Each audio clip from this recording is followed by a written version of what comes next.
that, there were supposed to be stark distinctions just under a different guise.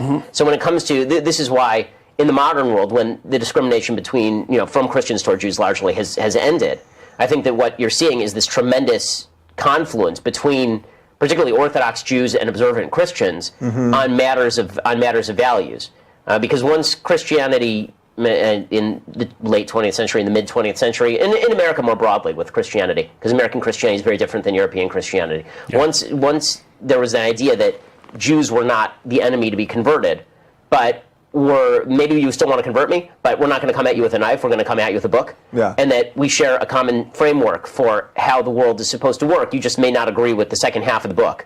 Right? And then I think that's created a pretty good working relationship with. This is why I'm struggling to come up with what are the significant differences. And so I need. Now, isn't it interesting that there would be a struggle to come up with the significant differences?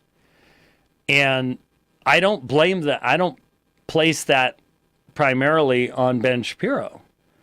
Jordan Peterson is not a believing Christian. He may use Christian categories, but the idea of Jesus as Lord, and that, if you want one of the major differences, there it is. What is the Christian proclamation? That Jesus is Lord of all. My basic case in my book, How Jesus Became God, and that I presented last night, is as follows.